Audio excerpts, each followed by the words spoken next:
नमस्कार, आप सभी दर्शकों का बहुत बहुत स्वागत है। आप देख रहे हैं जस्ट टीवी। मैं हूं नेहा शुक्ला। स्ट्रेट टॉक के साथ एक बार फिर आप सभी के सामने उपस्थित हूं और आज की स्ट्रेट टॉक प्रियंका गांधी वाड्रा की लोकसभा सदस्यता के ऊपर हम करने जा रहे हैं।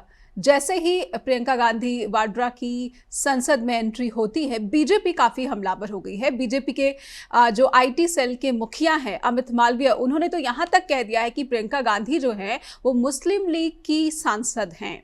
और उन्होंने ये भी बात कही है कि प्रियंका गांधी उत्तर प्रदेश को छोड़कर और उन्होंने वायनाड जैसे जो मुस्लिम बहुल इलाके हैं वहाँ से चुनावी डेब्यू करने का क्या सोच कर तय किया है। कहीं ना कहीं मुस्लिम एसोसिएशन उनके साथ करने की बीजेपी की कोशिश, और बीजेपी जिस तरीके से आक्रामकता दिखा रही है, ये पूरा तय है कि प्रियंका गांधी के संसद में पहुंचने से बीजेपी कहीं ना कहीं इसे विपक्ष के मजबूत होने की स्थिति के रूप में देख रही है। आज के स्ट्रेट टॉक आइए शुरू करते हैं। कुछ सवाल हैं प्रियंका गांधी की राजनीति और विपक्ष की राजनीति, और साथ साथ संसद के शीतकालीन सत्र में जो हंगामा चल रहा है वो अब हंगामा कितना अब और तीव्र हो जाएगा, और कार्यवाही सुचारू रूप से चल पाएगी या नहीं चल पाएगी, या फिर विपक्ष के सवालों का, आरोपों का सरकार को जवाब देना पड़ेगा, क्योंकि प्रियंका गांधी भी अब मोर्चा संभालते हुए अपने भाई राहुल गांधी के साथ नजर आएंगी।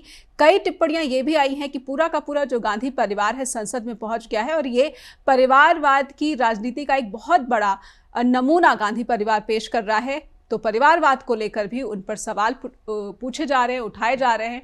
आइए शुरू करते हैं इन्हीं सवालों के साथ आज की स्ट्रेट टॉक। तो प्रियंका गांधी वाड्रा की एंट्री संसद में हुई और बीजेपी हमलावर। कुछ सवाल हैं जो हम चाहते हैं कि पहले अपने दर्शकों के सामने स्ट्रेट टॉक इन सवालों को रखा जाए और उसके बाद अपने आज के मेहमानों से उनको समझने की कोशिश आगे बढ़ाएं। एक सवाल ये भी है कि प्रियंका गांधी वाड्रा जो कि संसद में पहुंच चुकी हैं लोकसभा सदस्य के रूप में, उन्होंने शपथ ली, और उन्होंने शपथ जो ली है वो हिंदी में शपथ ली है, और साथ ही साथ जो उन्होंने साड़ी पहनी थी उसके भी काफ़ी चर्चे हो रहे हैं, क्योंकि वो केरल के जो बुनकर हैं, वहाँ की जो संस्कृति है उसको रिफ्लेक्ट करती है। लेकिन बीजेपी उन्हें पहले दिन से ही मुस्लिम लीग का सांसद बताने लगी है। बीजेपी के इस बयान के क्या मायने हैं, आखिर बीजेपी का ये बयान क्या कहता है? प्रियंका गांधी हो, राहुल गांधी हो, ये दोनों भाई बहन की जोड़ी अब क्या बीजेपी के लिए कोई बड़ी मुसीबत जैसी दिख रही है? ये भी एक वजह हो सकती है कि बीजेपी के जो बड़े बड़े नेता है वो इस तरह की स्टेटमेंट दे रहे हैं। संसद की कार्यवाही जो लगातार जब से शुरू हुई है कार्यवाही तब से हंगामे की भेंट चढ़ रही है। अडानी का मुद्दा हो, संभल हिंसा का मुद्दा हो, इन सब मुद्दे पर कार्यवाही लगातार भेंट चढ़ रही है। तो अब प्रियंका गांधी जो कि विपक्ष के सांसद के रूप में लोकसभा में बैठेंगी, पूरी स्थिति संसद की क्या होगी? हमारे साथ जो आज के मेहमान जुड़े हुए हैं, आइए उनका स्वागत कर लेते हैं। हमारे साथ जुड़ चुके हैं मुकुल त्रिपाठी हैं, वरिष्ठ पत्रकार, गुरप्रीत ढिल्लों हैं बीजेपी के प्रवक्ता, और प्रशांत रैकवाड़ जी हैं कांग्रेस के प्रवक्ता। आप सभी का बहुत बहुत स्वागत है। शुरुआत में गुरप्रीत जी आपसे करना चाहूंगी। गुरप्रीत जी, पहले ही दिन हिंदी में शपथ ली और बीजेपी के आईटी सेल के मुखिया कह देते हैं कि प्रियंका गांधी तो मुस्लिम लीग की सांसद है। इस टिप्पणी का क्या अर्थ निकाले जो भारत की राजनीति में दिलचस्पी रखने वाले लोग हैं, कांग्रेस के समर्थक या बीजेपी के समर्थक? देखिए, प्रियंका जी पहली बार चुन करके आई हैं, उनका पहले तो पार्लियामेंट में बहुत स्वागत है। और ये जो उन्होंने टिप्पणी की है मालवीय जी ने, क्योंकि यूपी का पहले इंचार्ज बनाया गया था पिछले चुनाव में प्रियंका गांधी जी को, वहां कुछ खास दिखा नहीं सकी जलवा, और बहुत ही कम सीटों पे सिमट के रह गई। और आप जो बात कर रहे थे कि इनके आने से बहुत हड़बड़ी बच जाएगी, पता नहीं क्या तूफान आ जाएगा, कोई तूफान नहीं आने वाला। ये पहले सोनिया गांधी जी की एक मिसाइल जो बार बार लॉन्च करने की कोशिश करते हैं वो बुरी तरह फ्लॉप हो चुकी है, लॉन्च हो नहीं पाती। अब दूसरी मिसाइल पे दाव खेलने की, मिसाइल में रॉन्ग सेंस में मत ले लीजिएगा क्योंकि महिला का मामला है, तो दूसरी लॉन्च करने की एक तैयारी करने की कोशिश की गई है। और सीट ऐसी चुनी गई कि जहां पर जो है, जैसे मोदी जी ने कहा था कि परजीवी वाला काम, तो ये परजीवी कांग्रेस हो चुकी है। मुस्लिम लीग के कंधे पे चढ़ करके वहां से ये जीत करके आए हैं, तो इसलिए इस तरह से कहा गया है। खुद से इतनी पावर बची नहीं कांग्रेस में कहीं पर भी खुद से चुनाव जीत जाए। आप चंडीगढ़ का चुनाव देख लें, सारी पार्टियां रल मिल के, इवन अकाली दल को भी तोड़ के लगा दिया, फिर जाके मनीष तिवाड़ी 2,500 वोटों से सिर्फ जीत पाए। तो ये तो स्पष्ट है कि कांग्रेस कहीं का संगठन कहीं पर नहीं है, कांग्रेस की जो वो क्रेडिबिलिटी है वो बिल्कुल खत्म हो चुकी है। तो वो इस तरह किसी के कंधे पर चढ़ के तो आ सकते हैं अपने आप जी, तो बिल्कुल। हमें ज्यादा अति उत्साहित नहीं होना चाहिए। जैसे राहुल गांधी है वैसे प्रियंका गांधी है, देखा जाएगा आगे क्या होता है उसमें। सब उनके, क्योंकि ये चांदी का चम्मच लेकर के जो बच्चे पैदा होते हैं वो किस तरह से आगे बिहेव करते हैं ये आने वाला समय बताएगा। जी, तो बीजेपी के शब्दों में कथित शाही परिवार और पूरा का पूरा परिवार संसद पहुंच गया। कांग्रेस के प्रवक्ता से मैं समझना चाहूंगी बीजेपी के इस बयान पर कांग्रेस की क्या प्रतिक्रिया होगी। उसके बाद मैं मुकुल जी के पास जाऊंगी कि क्या प्रियंका गांधी की जो राजनीति ऐसी दिख रही है, बहुत धारदार राजनीति है, या फिर बीजेपी का ये जो हमला है कहीं ना कहीं एक हमला इसलिए भी क्योंकि अब भाई बहन दोनों की जोड़ी संसद में उपस्थित होगी और अडानी के मसले पर जिस तरीके से राहुल हमलावर रहे हैं, इसमें कोई शक नहीं कि प्रियंका गांधी वाड्रा भी हमलावर रहेगी। प्रशांत जी, पहले मैं आपसे समझना चाहूंगी बीजेपी की स्टेटमेंट पर। धन्यवाद नेहा जी, धन्यवाद सभी पैनलिस्टों को, पीठ भाई को नमस्कार। हमारी दूसरी बार मुलाकात हो रही है। पहले तो एक छोटी सी नज़्म है, काली काली जुल्फों के फंदे न मारो, हमें जिंदा रहने दो ऐ होश संभाल लो।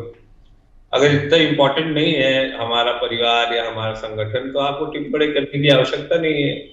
हाथी अपने रास्ता चलता रहता है, आप हाथी हैं, चलते रहिए।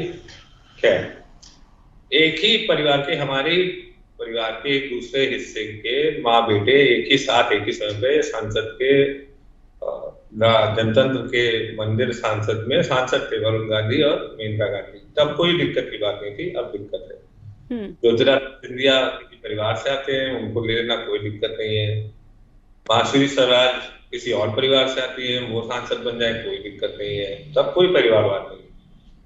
अब आते पर जी, जिस जिस राज्य में इन्होंने जिस जिस संगठन के साथ जहां जहां भी राजनीतिक समझौते किए और उनके दम पर ये आगे बढ़े, वो आज की तारीख में समाप्त हो गए हैं। उदाहरण बताऊं आपको, सबसे पहले इन्होंने, इनका सबसे पुराना सहयोगी होता था शिवसेना, उसका सहयोग लेकर के महाराष्ट्र की राजनीति की पिछलग्गू रहे 25 सालों से नहीं 30 सालों तक। उसको मौका मिलते तोड़ डाला, उनके बीच में दरार डाल दी, उनके ही एक नेता को खरीद करके मुख्यमंत्री बना दिया, 50 करोड़ की सरकार बन गई। दूसरा उदाहरण, पंजाब में 30 वर्षों तक ये अकाली परिवार के साथ रहे, वो परिवारवाद नहीं है, खैर उनके साथ रहे, उनको समाप्त कर डाला। आज सुखबीर सिंह बादल को इस्तीफा दे देना पड़ा है। फिर उत्तर प्रदेश में बाटो और काटो की राजनीति आज से नहीं, मंडल कमंडल के समय से राजनीति कर रहे हैं। उस समय इन्होंने देखा कि एक वर्ग जो दलित वर्ग के नेता के रूप में काशीराम का नाम से उभर रहा था, उसको इन्होंने समर्थन देने का काम किया। वो उस पार्टी का नाम था बहुजन समाज पार्टी। उनका नारा होता था तिलक तराजू और तलवार, इनको मारो जूते चार, और इनको बनिया और ब्राह्मण और कायस्थों की पार्टी बोला जाता था।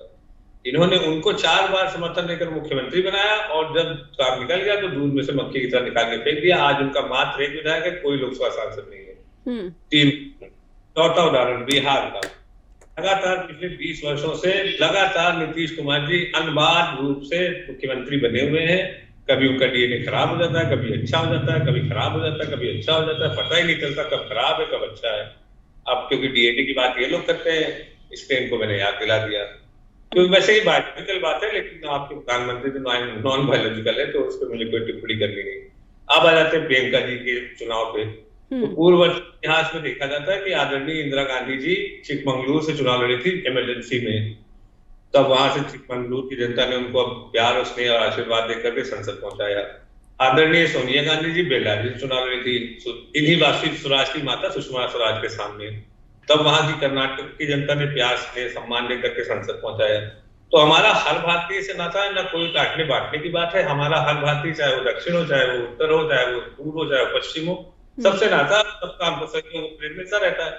अब आ जाइए जो बात कर रहे हैं IUML की, तो हमारा गठबंधन, उसको यूनाइटेड डेमोक्रेटिक फ्रंट बोलते हैं। आज से नहीं 25 वर्षों से दूसरा गठबंधन है लेफ्ट डेमोक्रेटिक फ्रंट। आप कहाँ में आपकी जो सबसे ज्यादा शाखाएं लगती है आपके पैतृक संस्था की, जो कि अनरजिस्टर्ड संस्था है, जिसकी एक किताब है बंच ऑफ थॉट्स, जिसके एक जनक थे, उनके रास्ते पे चल के आपने आज तक अपने आप को, उस संस्था ने अपने आप को रजिस्टर नहीं कराया, वो कहाँ है केरला में? ये बताइए। धन्यवाद मैम। बिल्कुल, गुरप्रीत जी से जवाब लूंगी, लेकिन उससे पहले छोटा सा ब्रेक, और उसके बाद जब लौटेंगे तो मुकुल जी से भी समझने की कोशिश करेंगे कि ये जो आरोप और प्रत्यारोप आ रहे हैं, ये इसके पीछे की जो राजनीति है वो कैसे देख रहे हैं, प्रियंका गांधी की अब संसद में एंट्री है उसको कैसे मुकुल जी देख रहे हैं। एक छोटा सा ब्रेक के बाद लौटते हैं स्ट्रेट टॉक के साथ। फिर से स्वागत है, आप देख रहे हैं स्ट्रेट टॉक, और आइए दर्शकों को लेकर चलते हैं हमारे मेहमानों के पास। और मुकुल जी से मेरा सवाल कि प्रियंका गांधी की एंट्री होते ही बीजेपी के ये जो बयान सामने आ रहे हैं, गुरप्रीत जी से पहले कि मैं आपसे उत्तर लूं कांग्रेस के प्रवक्ता के सवाल पर, मैं पहले मुकुल जी के पास जरूर जाना चाहती हूँ। मुकुल जी, इस आरोप प्रत्यारोप या फिर बयानबाजी के पीछे किस तरह की राजनीति आप देख पा रहे हैं, आपका क्या आकलन है? प्रियंका गांधी की लोकसभा की एंट्री पहले ही दिन इस तरह का हमला बीजेपी की तरफ से? देखिए, सभी दर्शकों और पैनलिस्टों, दोनों पैनलिस्टों को मेरा नमस्कार। देखिए, पॉलिटिक्स है तो हमला तो होते ही रहेंगे। वो बीजेपी कांग्रेस पे करेगी, कांग्रेस बीजेपी पे करेगा। हम लोग को आकलन करना है आखिर हो क्या रहा है। देखिए, जब भी अभी परिवारवाद पे बात आई है तो दोनों लोग चुन के गए हैं, जनता ने भेजा है। और कई बार ऐसा भी हुआ कि बड़े से बड़े नेता हारे भी हैं, उसी जनता ने हराया भी है। अब की इलेक्शन में भी हुआ, बहुत बड़े बड़े मिनिस्टर हारे, सब कुछ हारे, चाहे लोकसभा की बात करिए, चाहे आप हरियाणा की बात करिए। अंततोगत्वा होता क्या है, जब जिसकी जीत मिलती है वही सबसे आगे होता है कि हाँ भाई ये विनर है, इसकी आपको चाहे वो लोकसभा और विधानसभा में उसकी सदस्यता मिलेगी। ये जो मानक है, मानक जनता की तरफ से होता है। तो इसमें परिवारवाद या आप परिवार के 10 लोगों को टिकट दे दीजिए और जीते ही ना कोई, तो परिवारवाद का आप टिकट बांटते रहिए। तो लेकिन यहाँ पे जो है कांग्रेस के साथ ये कि भी हाल में ही 2 चुनाव बहुत बुरी तरह से हारे। हरियाणा में सरकार बनते बनते बच गई और चली गई इनकी, और उसके बाद महाराष्ट्र में बहुत बुरा रिजल्ट आया जो किसी ने सोचा भी नहीं था जी। तो ऐसे में 2 सीटें वापस रिकवर करके, खासकर प्रियंका गांधी का संसद में आना, ये कांग्रेस के लिए एक, जिसे कहिए संजीवनी बूटी की टाइप है कि एक महिला का जो एक चेहरा था इनके पास नहीं था संसद में। खासकर जो कांग्रेस लीडरशिप है उसके पास काफी लंबे समय से नहीं था। वो चीज एक अब प्रॉपर तरीके से सांसद बनने के बाद प्रियंका गांधी के रूप में मिल चुका है उनको। अब वो कितना काम करती है, कितना इफेक्टिव, पहले भी उनका कई बार प्रयोग किया गया, यूपी में प्रयोग हुआ कि लड़की हूं लड़ सकती हूं, किया गया, फेल हो गया। लेकिन मेहनत उन्होंने की, जो भी नतीजे आए वो एक अलग बात होती। कोई भी चुनावी दल होगा, अच्छा बीजेपी के साथ ये रहता है कि बीजेपी अगर अमित मालवीय हमला नहीं करेंगे तो ढिल्लन साहब करेंगे, ढिल्लन नहीं करेंगे तो कोई और प्रवक्ता करेगा। तो ये तो एक चलता रहेगा। देखिए, सरकारें आती हैं जाती हैं, लेकिन जो चुन के आता है एट लास्ट वही विनर होता है। तो जनता ही सबसे ऊपर है, जनता ही सबको बना के भेजती है। आज ढिल्लन साहब बीजेपी के प्रवक्ता है, बीजेपी की सरकार है, जनता ने चुन के भेजा है। और कांग्रेस के जो प्रवक्ता बैठे हैं वो इसलिए बैठे हैं कि वो 2nd नंबर एलओपी उनके दल के जी। बैठते तो पहले भी थे, लेकिन आज जिस हैसियत से बैठे और जिस तरह से लड़ पा रहे हैं, ये सब जनता ने किया है। बिल्कुल। तो इनके कांग्रेस में अगर ये आती हैं प्रियंका गांधी पार्टी में, जब अब चलेंगी तो ऐसे सांसद बन के चलना, और पार्टी उनकी तवज्जो बढ़ेगी, उनकी सलाह मानी जाएगी। हाँ, कुछ दिन बाद ये जरूर आ जाएगा कि फिर अमित मालवीय ट्वीट करेंगे भाई बहन सत्ता के लिए और कुर्सी के लिए लड़ रहे हैं, और हम लोग को फिर इस पे बहस करना पड़ेगा कि आखिर कौन किसकी चल रही है कांग्रेस में, जो शुरू से चल रहा है। 1 साल पहले भी अमित मालवीय ने हमला किया था कि भाई बहन के बीच में पावर को लेके, सीटों को लेके काफी उठापटक चल रही है, उसके भी ट्वीट सामने सबके। और अभी जो मैटर आया है, जो अमित मालवीय जी ने कहा कि 2 करोड़ की पेंटिंग वाला मामला जो है ईडी का, तो उसका मामला अभी तक जांच चल रही है। अगर दोषी होते, नंबर 1 से अकाउंट से पैसा दिया गया है, कोई नंबर 2 से दिया नहीं गया है जी। अगर कोई चीज इतना बेचता है तो अब तक प्रियंका गांधी पे कार्रवाई क्यों नहीं की? राहुल गांधी क्यों नहीं जेल जा रहे हैं? आखिरकार छोटे छोटे मामलों में तुरंत जमानत पर है। बीजेपी का कहना है कि वो तो पहले से ही जमानत पर है जी। तो जमानत पे है तो कार्रवाई जल्दी करवाइए, आप उसको भी तो जल्दी करवा सकते हैं। भाई कैसे जी जी जी साहब बिल्कुल। एक दिन में सब कुछ हो जाता है। भ्रष्टाचार को लेकर बीजेपी पूरी तरीके से तैयारी में है कि वो प्रियंका गांधी वाड्रा को भ्रष्टाचार पर घेरेगी, क्योंकि रॉबर्ट वाड्रा पर कई सारे भ्रष्टाचार के जो मामले हैं वो उनके आरोप, संगीन आरोप लगे हुए हैं। गुरप्रीत जी, मैं आपसे समझना चाहूंगी, प्रियंका गांधी कहीं एक बड़ा उभरता हुआ कांग्रेस का महिला चेहरा, जिसकी बात मुकुल जी ने भी कही है, बीजेपी को इसी बात का डर तो नहीं?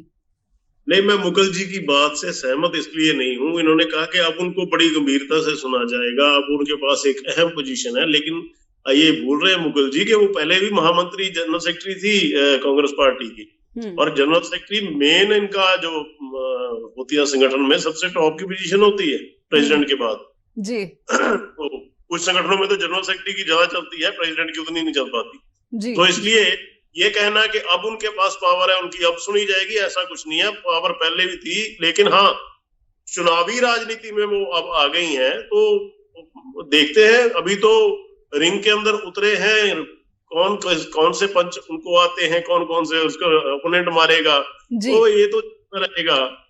लेकिन अब ये है कि मैदान में एक जब पहला लॉन्च किया हुआ जब बिल्कुल खत्म ही हो गया, उसके कोई आस उम्मीद ही नहीं। गुरप्रीत जी, मौजूदा वक्त में, मौजूदा लोकसभा में, 18वीं लोकसभा में नेता विपक्ष की कुर्सी पर राहुल गांधी हैं, तो फिर बीजेपी इस बात को कैसे कह रही है कि राहुल गांधी को बार बार लॉन्च किया जा रहा है गांधी परिवार की तरफ से, लेकिन असफल रहे हैं? अभी तो मौजूदा समय में नेता विपक्ष है राहुल गांधी। नहीं, नेता विपक्ष तो चलो बन गए, लेकिन वो मतलब इसी से खुश है। 99 सीटें लेकर के हम बहुत खुश हुए, और वो फूले नहीं समारे। ये भूल जाते हैं कि 3 बार से लगातार हारते चले आ रहे हो, मोदी जी को हरा नहीं पा रहे। मतलब ठीक है, उनको ये एंजॉयमेंट करनी है, करते रहे, हमें कोई दिक्कत नहीं है उससे, वो खुश रहे। उनको लगता है कि लॉन्च हो गया तो अच्छी बात है, होगी है तो इस खुशहाली में रहे। तो इसलिए हमें इसमें कोई ज्यादा गुरप्रीत जी, मेरे सवाल का उत्तर कि कांग्रेस के पास अब एक मजबूत महिला चेहरा, महिला प्रतिनिधित्व जो है प्रियंका गांधी वाड्रा के रूप में संसद में तो आई है। अभी आप मजबूत कह रहे हो, लड़की हूं, लड़ सकती हूँ, तब वो मजबूत नहीं थी। वो पूरी फुल फ्लैश इंचार्ज थी उत्तर प्रदेश की, और वो उनके हाथ में सब कुछ था, कंट्रोल। उस वक्त वो मजबूत नहीं थे। आप खामखा किया में मजबूत महिला, ये तो महिला परफॉर्म करेगी तब पता चलेगा ना कितनी मजबूत है, कितनी कमजोर है। अभी तो उन्होंने परफॉर्म करना शुरू नहीं किया। आएंगी, देखेंगे, बैठेंगे, बात करेंगे जब वो पार्लियामेंट में उनका कंडक्ट कैसा रहता है, वो कैसे क्वेश्चंस करते हैं, कैसे वो बोलते हैं। जरा राहुल गांधी की तरह ही पोस्टर वगैरह लहराती हैं, ट्वीट करती हैं या नहीं करती, मतलब ये आगे देखने वाली बातें हैं सभी। अब राहुल गांधी पिछली बार आपने देखा मॉनसून सेशन में वो कभी शिव जी की फोटो उठा देते, कभी गुरु नानक देव जी की फोटो उठा देते, और बार बार पीठ करते हैं सीट की तरफ, चेयर की तरफ, और मतलब उनका कंडक्ट ऐसा था। अब ये देखने वाली बात है कि सोनिया जी की दूसरी जो है संतान है, उनमें ये गुण है कि नहीं है, उनमें कौन से विशेषताएं हैं, ये तो वहां सदन में पता चलेगा। अभी आप पहले प्री जजमेंट करने की कोई फायदा नहीं होना, जब एक्ट करेंगे देखते हैं क्या करते हैं। लेकिन इसलिए ये तो बात सच है कि एक ही परिवार के 3 मेंबर संसद में हैं, और ये तो चौथे की भी तैयारी कर रहे थे। वाड्रा साहब कह रहे थे मुझे भी इलेक्शन लड़ना है, मुझे लोगों ने बड़ा रायबरेली वाले पसंद कर रहे हैं, मुझे वहां भेज दीजिए। हो सकता है 4 भी हो जाए, कोई बात नहीं। 100 में 4 अगर एक ही परिवार के आ जाते हैं तो उसमें हमें तो देखिए, अब पब्लिक है, सब जानती है कि कहाँ सिमट के रखा है कांग्रेस ने अपने आप को, एक ही परिवार के इर्द गिर्द घूमना। और जो मेरे भाई साहब कांग्रेस के प्रवक्ता कह रहे थे, प्रशांत भाई, बांसुरी स्वराज सुषमा स्वराज जी के डेथ के बाद इलेक्ट होकर के आई हैं, और वो अपने उससे चली हैं। इसलिए आप उनका कंपैरिजन ऐसे वैसे नहीं कीजिए कि हाँ सुषमा स्वराज भी थी और साथ में बांसुरी स्वराज भी थी, ऐसा नहीं था। लेकिन एक नेता चला गया, उनकी बच्चे में वो गुण है कि वो उसको कर सकता है और उसको अपना पक्ष रख सकता है, वो अपनी कॉन्स्टिट्यूएंसी की देखभाल कर सकता है, तो उसको जरूर आना चाहिए आगे। में हम इसके विरोध में नहीं है। बहुत से लीडर्स के बच्चे आते हैं और वो अच्छा करते हैं। अब अनुराग ठाकुर को देखिए, उनके फादर भी सीएम थे, हाँ आए हैं अपने बेस पे, उन्होंने अपने दम पे अच्छा काम कर रहे हैं किया।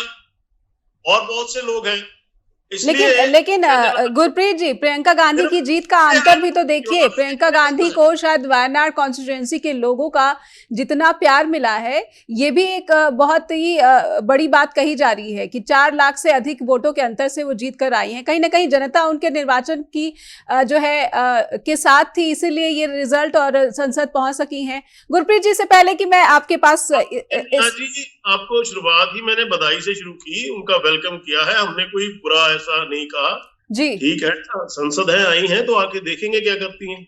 बिल्कुल।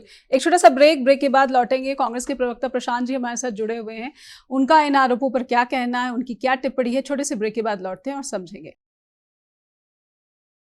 फिर से स्वागत है, आप देख रहे हैं स्ट्रेट टॉक और प्रशांत जी के पास चलेंगे, कांग्रेस के प्रवक्ता। प्रशांत जी, बीजेपी ने तो सीधे सीधे प्रियंका गांधी के प्रदर्शन परफॉर्मेंस की बात कही है कि बीजेपी को ये उम्मीद ही नहीं कि कहीं ना कहीं राहुल गांधी की तरह गांधी परिवार का एक और सदस्य जो है वो कुछ ज्यादा चमत्कार संसद के भीतर भी और संसद के बाहर भी नहीं कर पाएगा। ध्यान से सभी बातों का जवाब देता हूँ। आदरणीय हमारे भाई साहब जो हैं, उन्होंने बोला कि भाई बहन में झगड़ा चलेगा और ये होगा वो होगा। गुरप्रीत जी जी, हमारे राष्ट्रीय अध्यक्ष मल्लिकार्जुन खड़गे जी है, जिन्होंने चुनाव लड़ा और उनके सामने पूर्व सांसद, पूर्व मंत्री शशि थरूर जी ने चुनाव लड़ा। एक लोकतांत्रिक व्यवस्था के तहत वो चुन करके राष्ट्रीय अध्यक्ष बने। वो सभी मामलों पे अंतिम हस्ताक्षर उनका होता है और जनरल सेक्रेटरी इंचार्ज ऑर्गेनाइजेशन केसी वेणुगोपाल जी का होता है जी। इनके यहाँ 31 जून 2020 को जो इनके टेम्परेरी अध्यक्ष है, अभी पता नहीं किस इनके संविधान में लिखा हुआ है, वो चल रहे हैं, उनका नाम है जेपी नड्डा। उन्होंने अप्रैल में बताया था कि इनको आरएसएस की जरूरत नहीं है, हम अपने दम पे 400 सीट ला रहे हैं, 240 आई। अब पता नहीं अब जरूरत पड़ेगी या नहीं पड़ेगी, ये नहीं जानता।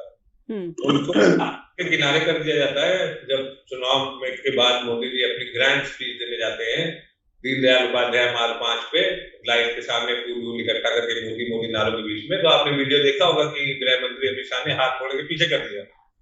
हमारे यहाँ ऐसा नहीं हुआ पहली बार। अब पीछे भाई नवी बात कर दी आपने प्रशांत जी। मैं आपकी बात तो वाला सारा 4 दिन पहले तो हो गया ये महाराष्ट्र के बाद। जी, मैं आपके बीच में नहीं बोल रहा था, थोड़ा सा मर्यादा रखें। अब आ जाते हैं जिन्होंने बात की सरकारों की 2 से 99 की। 1952 से 2014 तक 52 वर्षों तक हमारी पार्टी सत्ता में रही, 10 वर्षों तक विपक्ष के दल सत्ता में रहे। 75 से 77 तक 2 साल, 89 से 91 में इन्होंने बाहर से वीपी सिंह को समर्थन दिया, लेफ्ट में भी समर्थन दिया बाहर से। तब इनकी विचारधारा चली गई थी टोकरी में। फिर 13 दिन की सरकार अटल बिहारी वाजपेयी की, फिर 13 महीने की सरकार अटल बिहारी वाजपेयी की, फिर 5 साल का एनडीए, 36 जिलों का कुंभा जोड़ा, भानुमति का कुंभा जिसको एनडीए बोलते थे। 5 साल सरकार चली, जिसमें शहीद सैनिकों के ताबूतों तक को बेच डाला। जॉर्ज फर्नांडिस के ऊपर आरोप सिद्ध हुए और जया जेटली को उसके लिए इस्तीफा देना पड़ा 1999 में जी। उन 62 वर्षों में 52 वर्ष हमारी सरकार रही और इनकी पार्टी का उदय ही 6 अप्रैल 1980 को हुआ है। 1985 में इनकी 2 सीटें थी। तो अभी नया मुल्ला प्याज ज्यादा खाता है, तो ज्यादा परेशान मत होइए। 2 से हम 414 तक भी थे, हम 2 पे आए, फिर 45 पे आए, फिर 55 पे आए, 99 पे आए। आने वाले समय में फिर वापस वही पहुंच जाएंगे, क्योंकि हम 1885 से चल रहे हैं। आपको एक बार जन्म आपने लिया 21 अक्टूबर 1950 में जनसंघ, फिर दोबारा वो खत्म हो गया 27 साल बाद। वो दिए का सारा तेल सूख गया। इनका चुनाव निशान था दिया और बाती, उस दिया का सारा तेल सूख गया। नारा लगता था इस दिए में तेल नहीं, सरकार चलाना खेल नहीं। फिर से इन्होंने अपना चोला बदला, क्योंकि ये नाम बदलने वाले लोग हैं। इन्होंने अपना चोला बदला, इन्होंने एक नई पार्टी गांध दी है। विचारधारा के ऊपर इनके पहले अध्यक्ष आदरणीय भारत रत्न पूर्व से आजाद अटल बिहारी वाजपेयी जी और स्थापक सदस्य मुरली मनोहर जोशी जी और लालकृष्ण आडवाणी जी सबसे पहले लोकतंत्र के मंदिर के सामने लेते प्रधानमंत्री नॉन बायोलॉजिकल, और उन्होंने सबसे पहले उनको मार्गदर्शक मंडल में डाल दिया जी। तो इनके स्थापक सदस्य थे।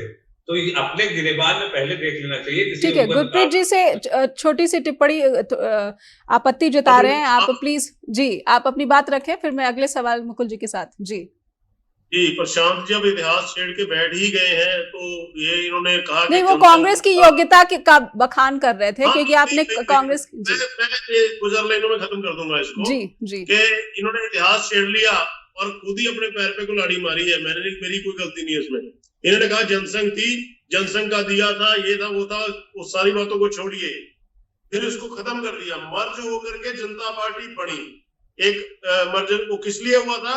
क्योंकि 1975 में इंदिरा गांधी ने देश में इमरजेंसी लगाई, सभी लीडर्स को पकड़ पकड़ के जेल में डाला, कोई भी ऑपोजिशन का लीडर जो था वो बाहर नहीं बचा, बहुत मुश्किल से कोई बच बचा के निकला तो निकला। तो वहीं से अंदर से बैठे बैठे ये सारी जयप्रकाश नारायण के नेतृत्व में सारा जब पार्टियां बनी और फिर ये 1977 का चुनाव हुआ। ये इसके पीछे भी लोग थे श्रीमान जी। आपका जुल्म था, कांग्रेस पार्टी ने इतना जुल्म किया उस वक्त कि कोई ना पत्रकार आजाद, ना कोई लीडर आजाद, ना कोई जो किसी भी संस्था की आजादी सारी खत्म कर दी। इसलिए पार्टी का मर्जर हुआ और उसके बाद 1980 में दोबारा फिर भारतीय जनता पार्टी बन करके नई पार्टी अलग से आई। ये तो इतिहास की बात हो गई। इसके पीछे भी आप लोगों के जुल्म थे, उसके खिलाफ लड़ के हम लोग आए हैं। तो 85 में ठीक है, आपने कहा 2 सीटें, 2 से हम आए, 100 पे आए, 150 पे आए, जैसे भी आए, लेकिन ये मसला इसीलिए शुरू हुआ क्योंकि कांग्रेस ने अपनी इंतहा कर दी जुल्म की, तब जाकर के और उठ करके आपको बदल के यहाँ तक पहुंचाया है। और इतिहास गवाह है कि जिसने भी जुल्म किए, जिसने भी गलती की, उसको जनता ने सजा दी है, भारत की जनता ने सबक सिखाया है। जी प्रशांत जी, बिल्कुल ही छोटी टिप्पणी, उसके बाद मैं मुकुल जी के साथ अगले सवाल के साथ जरूर जाना चाहूंगी। प्रशांत जी बिल्कुल संक्षेप में। 5 जनवरी 2019 को एक राज्य को 370 धारा हटाने के नाम पर 2 साल तक गुलामी में रखा गया, इंटरनेट बंद कर दिया गया, बाहर से आने वाले सामान बंद कर दिए गए और ये प्रचार किया गया कि अब आप कश्मीर में जाके। ठीक है, बहुत ज्यादा इतिहास में ना जाए, वर्तमान राजनीति की बात ही कर ले। प्रशांत जी और गुरप्रीत जी दोनों से मेरा अनुरोध है कि इतिहास पे अगर बात करने लगे तो ये जो विषय है अपने मूल मुद्दे से भटक जाएगा। गुरप्रीत जी, प्रशांत जी दोनों से निवेदन है, हम प्रियंका गांधी की संसद में एंट्री को जो है समझने की कोशिश कर रहे हैं। मुकुल जी, क्या इस वक्त आप देख रहे हैं कि बीजेपी इसीलिए भी हमलावर है? इसकी वजह, गुरप्रीत जी मैं आऊंगी आपके पास, गुरप्रीत जी मैं आपके पास आऊंगी, पूरा समय आपको मिलेगा। मुकुल जी, क्या बीजेपी इसलिए भी हमलावर आपको दिख रही है क्योंकि बीजेपी के पास अभी लोकसभा में जो महिला प्रतिनिधित्व है उसे आप कैसे देख रहे हैं? क्या महिला प्रतिनिधित्व खास करके स्मृति ईरानी की अब गैर मौजूदगी में बीजेपी इसका सामना कर रही है? जी बिल्कुल, जितनी मुखर वक्ता स्मृति ईरानी थी और आज भी है, मगर वो संसद में उनका ना रहना, वो बीजेपी को वास्तव में उस स्तर का नेता भी बीजेपी के पास नहीं है, उतना वाकपटु, उतना हाजिर जवाब वो नेता अभी वो पूरा जो आप कहते हैं खाचा है वो खाली है, वैक्यूम है बीजेपी की तरफ। जी बिल्कुल एक वैक्यूम हो गया है। और बांसुरी स्वराज, गुरप्रीत जी मैं आऊंगी आपके पास। ठीक है गुरप्रीत जी, आपको उत्तर देने का पूरा समय दिया जाएगा। पहले मुकुल जी की बात सुन लीजिए, मुकुल जी की बात सुन लीजिए, उसके बाद आप पूरा उत्तर दीजिएगा। गुरप्रीत जी पूरा उत्तर दीजिएगा, मुकुल जी की बात सुन लीजिए। जी हो गया है भाई साहब, हमारे पास दर्जनों ऐसी लीडर्स हैं। ठीक है, ठीक है, वाक पटुता की बात हो रही है, वाक पटुता की बात हो रही है। ठीक है मुकुल जी, आप भी इस चीज को मानेंगे, जिस तरह से हमलावर स्मृति ईरानी थी, जिस तरह की उनकी क्लिष्ट हिंदी थी, मैं हिंदी का पत्रकार हूं, जिस तरह से वो हिंदी का प्रयोग करती थी, जिस तरह से वो विपक्ष पे हमलावर होती थी, उस स्तर पे आने में बांसुरी स्वराज को भी समय लगेगा। आप भी इस चीज को मानते हैं? आप 5 महिला नेताओं के नाम बता दीजिए, अभी आप नहीं बता पाएंगे। ठीक है गुरप्रीत जी, मैं आपके पास आऊंगी, आप सभी महिला नेताओं का नाम जरूर बताइएगा, महिला सांसदों का। ठीक है, ठीक है, मुकुल जी की बात रखने दीजिए। गुरप्रीत जी मैं आऊंगी, आपको पूरा समय मिलेगा। संभालती थी और उन्हीं की बेटी है, अभी उनको मौका ही नहीं मिला है। ये पिछली पार्लियामेंट का सेशन, लोकसभा में पूरा मौका है गुरप्रीत जी, लोकसभा में पूरा मौका है। मैंने आपसे पहले बांसुरी स्वराज का नाम दे लिया था।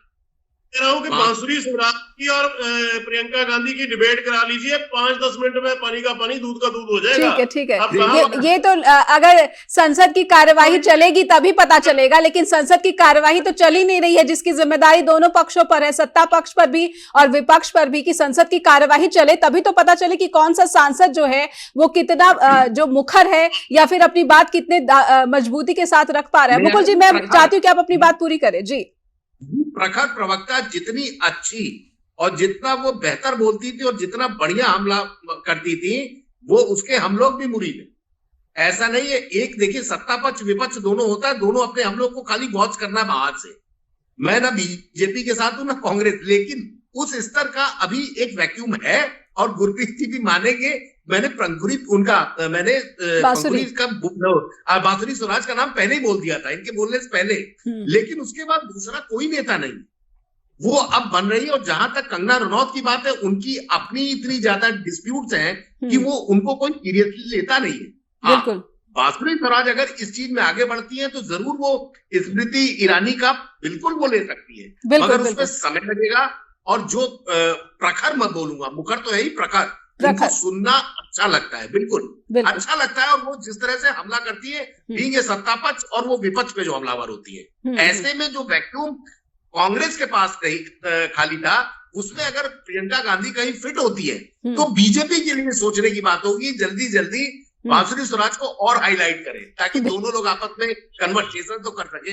बिल्कुल बिल्कुल। और जनता को कुछ स्पष्टता आए कि खास करके महिला नागरिकों को ये स्पष्टता है कि कौन सा महिला प्रतिनिधि जो है उसके बारे में, उसके मुद्दों को ज्यादा गंभीरता से ले रहा है। एक छोटा सा ब्रेक लेंगे, उसके बाद गुरप्रीत जी भी कुछ आपत्ति जता रहे हैं और कांग्रेस के प्रवक्ता भी हमारे साथ लगातार जुड़े हुए हैं। ब्रेक के बाद लौटते हैं स्ट्रेट टॉक के साथ। फिर से स्वागत है, आप देख रहे हैं स्ट्रेट टॉक और सीधे चलेंगे गुरप्रीत जी के पास। गुरप्रीत जी, मैं चाहती हूँ कि आपकी जो आपत्तियां हैं आप रखिए हमारे दर्शकों के सामने, उसके बाद मैं कांग्रेस के प्रवक्ता के पास जाऊंगी अगले सवाल के साथ। गुरप्रीत जी। मैं सिर्फ इतना कहना चाह रहा था कि अभी ये दूसरा सेशन है, पहले मानसून का सेशन निकला, अब ये दूसरा सेशन शुरू हुआ। और पिछले सेशन के अंदर धुआंधार हमारे बहुत सी महिला प्रवक्ता जो सांसद थी, धुआंधार उन्होंने बयान, उनके आप निकाल के देखेंगे तो पता चल जाएगा उनके बोलने में और कांग्रेस के बोलने में क्या अंतर है। हमारे पूरे जोशो खरोश के साथ चलता है। और भी इस सेशन को शुरू हुए 2 दिन हुए तो कहीं पर भी ये कांग्रेस सेशन को चलने नहीं दे रही है। एक दिन भी कोई बहस नहीं हो पाई, कुछ नहीं, चला ही नहीं है। मान लो आप, वो तो 15-20 मिनट के लिए शुरू होता है तो खत्म हो जाता है। इसलिए अभी से इन्होंने ये तय कर लिया कि वो तो बड़ा तगड़ा वैक्यूम भर गया जी, वो आ गई है प्रियंका गांधी और वो बहुत बड़ी प्रवक्ता है या बहुत बड़ी लीडर है या बहुत बड़ी स्टेट्समैन है। और बाकियों को इन्होंने जज किया कि वो कुछ नहीं है, आप आने दीजिए समय। प्रियंका गांधी ने अभी तक पार्लियामेंट में पहली बार बोलना है, जब बोलेंगी तब पता चलेगा वो क्या बोलती हैं। पर प्रियंका गांधी किस तरीके से अपनी बात रखती हैं जनसभाओं में? वो स्टार प्रचारक है कांग्रेस पार्टी की। नहीं नेहा जी, मैं आपको एक चीज क्लियर कर दूं। यहाँ पर जो रैलीज में बोलना, स्पीच देनी, वो एक अलग विषय होता है। उसमें आप कुछ भी बोलते हैं, कुछ भी करते हैं। अनलिमिटेड समय होता है बड़े लीडर के पास, जितना मर्जी बोले, जितना ना बोले। वहां बोलना अलग चीज है, प्रेस कॉन्फ्रेंस में बोलना अलग चीज है, पार्लियामेंट में लिमिटेड समय में और सटीक बात करना ये एक अलग विषय है, बिल्कुल डिफरेंट है। तीनों में मतलब कोई समानता ही नहीं है। जी बिल्कुल जी। इसलिए जिस चीज को किसी ने देखा नहीं, जिसने वो पार्लियामेंट्री बॉडी लैंग्वेज होती है, पार्लियामेंट्री लैंग्वेज होती है, जब तक वो आपको किसी की सुनेगी नहीं, उसको हम पहले ही जज कर लें। मैं इस पक्ष में नहीं हूँ, बिल्कुल। मैं नहीं कहता प्रियंका गांधी वो उस पे खरी नहीं उतरेंगी, हो सकता है वो बहुत अच्छी करें, वो तो आने वाला समय बताएगा ना जब वो बोलेंगी। अगर पार्लियामेंट चलने ही नहीं देंगे, बिना वजह के लोगों के जो इतने मुद्दे हैं, हर एक सांसद के क्षेत्र के अपने अपने मुद्दे होते हैं, उन्होंने वहां उठाने होते हैं, उस चीज को ये डिस्टर्ब करके एक छोटा सा जिद पकड़ के बैठ जाते हैं और हर बार करते हैं। संसद सत्र शुरू होने से पहले एक कोई ऐसा मुद्दा लेके आएंगे, उसके ऊपर हंगामा करेंगे। कोई बिजनेस पार्टी ये चलने नहीं देते इसका, देश का। ये इनका बड़ी पब्लिक। ठीक है प्रशांत जी क्या उत्तर है? संसद चलने दीजिए तभी पता चले। जी नेहा जी, बहुत विनम्रता के साथ निवेदन है, 2 मिनट का समय दीजिएगा।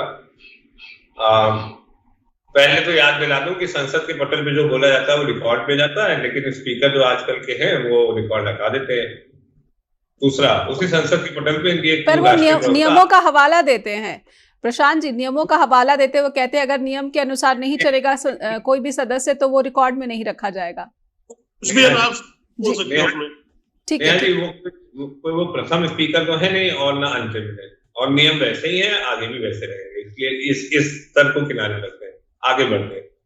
संसद के पटल पे एक इनकी राष्ट्रीय प्रवक्ता होती थी पूर्ववर्ती, एक टुकड़े टुकड़े गैंग वाली यूनिवर्सिटी से पढ़ी हुई है और आजकल वो वित्त मंत्री हैं। उन्होंने संसद के पटल पे महंगाई का जवाब देते हुए बोला कि प्याज तो मैं खाती नहीं, तो मुझे कीमत पता नहीं। पहली बात। पर ऐसे दूसरी हल्के बात- फुल्के नोट्स तो कोई भी संसद सदस्य जो है वो देता रहता है यदा कदा। प्रशांत जी, गुरप्रीत जी प्रशांत जी को बात पूरी करने दीजिए जी। मैं किसी के बीच में कतई नहीं बोलता, तो एक्सपेक्ट करता हूं। ठीक है, मुझे मैं आपको पूरा समय देती हूँ Prashant ji. Thank you. Now coming back to spokesperson and why the parliament is not running.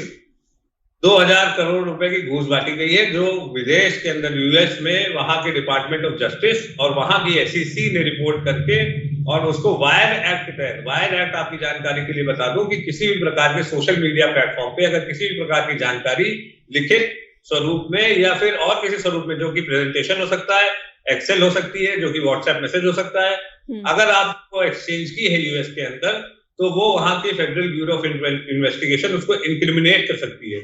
उसी की बेस पे ये निकल के आया है कि भारत के अंदर अधिकारियों को घूस दी गई, उसको देने सागर अदानी और इनके जो एक है तो सेफ है, जो अदानी ट्रेडिंग सेंटर सरकार जो है इनकी, जो उसके मालिक हैं गौतम अदानी, सागर अदानी और विनीत जैन, इनका नाम क्लियरली रिपोर्ट में मेंशन है विद सबूत।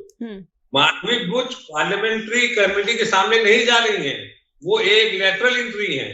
पिछले जो जून से लेकर के अभी नवंबर तक की इनकी सरकार चली है, उसमें इन्होंने हर निर्णय वापस लिया है जी। इन्होंने एंट्री करने के लिए 45 पदों का निकाला विज्ञापन वापस लिया, इन्होंने बजट का स्पीच दिया, उन्होंने निर्मला सीतारमण ने short term capital gains good tax पे इन्होंने टैक्स लगाया, फिर उसको वापस लिया। ये रिटर्न बैक सरकार है अपने, और अदानी जी के ऊपर ये कोई कार्रवाई नहीं करेंगे। लेकिन अगर जज, सुन लीजिए मेरी बात, अंतिम बात, जिला जज के सामने अगर कोई पीआईएल जाके कर देगा कि दरगाह शरीफ या अजमेर की दरगाह में उससे पहले कोई मंदिर था, तो जिला जज तुरंत ही उस पर निर्णय दे देगा। जबकि places of religious worship act अभी भी विचाराधीन है, जिसके प्रति भाजपा ने पीआईएल लगाई थी 2020 में।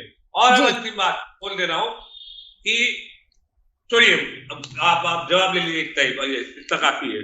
ठीक है मुकुल जी, क्या करप्शन को लेकर ऐसा लग रहा है कि संसद में बिल्कुल आर पार की लड़ाई जैसी स्थिति आप देखने वाले हैं अगले कुछ दिनों में? अगर कार्रवाई चलती है, अगर थोड़ी देर के लिए हंगामे से हटकर गतिरोध जो खत्म हो जाता है, उसके बाद अगर कार्रवाई चलती है, तो करप्शन एक बहुत बड़ा विषय जिस पर चर्चा होनी चाहिए। और क्योंकि प्रियंका गांधी वाड्रा, उनके पति पर भी संगीन आरोप है और कांग्रेस कह रही है कि अडानी के मुद्दे पर बहस होनी चाहिए। नेहा जी देखिए, ये सब अभी सब जुडिस मामले हैं, ये सब चल रहे हैं। और अडानी वाला मामला चूंकि नया नया है, उसमें देश की छवि को लेकर कांग्रेस हमलावर है, विपक्ष हमलावर है। मणिपुर चल रहा है, उसमें विपक्ष हमलावर है। और जो तीसरा मुद्दा आता है, उन सब चीजों को लेके सारा बट ऑब्वियस है कि ये इतना आसान नहीं होगा इस शीर्ष सत्र का सामान्य तरीके से खत्म हो जाना। बैठ के बातचीत करवाना, देखिए ये सत्ता पक्ष का काम है। और इन चीजों पे अगर जैसे जो अभी कार्रवाई चल रही है उसको देखते हुए, तो मुझे नहीं लगता है कि इतनी आसानी से और इतना शांतिपूर्वक जाएगा। ये बहुत इसमें भी चीजें आएंगी आगे। और जिस तरह से अभी क्या कहते हैं, कांग्रेस के प्रवक्ता और बीजेपी के प्रवक्ता ने बोला कि दोनों पक्ष किसी बात पे एक साथ है ही नहीं, एक मत। तो जब एक मत यहाँ नहीं है, तो वहां पे तो और स्थिति विपरीत हो जाती है ना। वो 1-to-1 हमलावर होते हैं, उसमें उस वक्त जो मॉनिटर होता है या क्लास टीचर कहिए, वो लोकसभा अध्यक्ष या राज्यसभा अध्यक्ष होते हैं। तो ऐसे में गेम को अगर आपने कह दिया कि फाउल कर दिया आपने, तो फाउल करने वाला मैक्सिमम कांग्रेस ही रहेंगे, ये मैं अभी से कह दे रहा हूं। और उसमें जो भी पनिशमेंट होगा वो इन्हीं को मिलेगा, ये आज लिख लीजिए। और चीजों को बीजेपी अपने हिसाब से देख के चल रही है। कोई भी ऐसा मुद्दा नहीं उठाना चाहती कि जिससे एक गलत मैसेज जाए। और बड़ा दुख है आज, जैसे दिल्ली में एक विस्फोट भी हुआ है और बताते हैं उसमें कि ये भी कड़ी में है, जो सीआरपीएफ स्कूल के साथ एक जो हुआ था वहां पे विस्फोट, सेम विस्फोट यहाँ पे भी हुआ था। तो ऐसे में सरकार को अभी शांति दिल्ली की और साथ में सुरक्षा और साथ में विपक्ष को साथ लेके चलना बहुत बड़ी आज की डेट में जिम्मेदारी है, अनिवार्यता भी है और जिम्मेदारी भी है। बहुत बहुत धन्यवाद करना चाहूंगी सभी का, क्योंकि समय समाप्त हो गया है। गुरप्रीत जी आपका भी, प्रशांत जी आपका भी और मुकुल सर आपका भी बहुत बहुत आभार कि आपने समय निकाला। स्ट्रेट टॉक के साथ जुड़े दर्शकों से अनुरोध करना चाहूंगी कि आप कृपया अपना स्नेह अपने फीडबैक के रूप में, ईमेल के रूप में हम तक पहुंचाना ना भूलें। आप हमें लिखिए info@justbroadcasting.com या फिर neha@justbroadcasting.com पर भी लगातार जुड़े रहिए जस्ट टीवी पर। नमस्कार।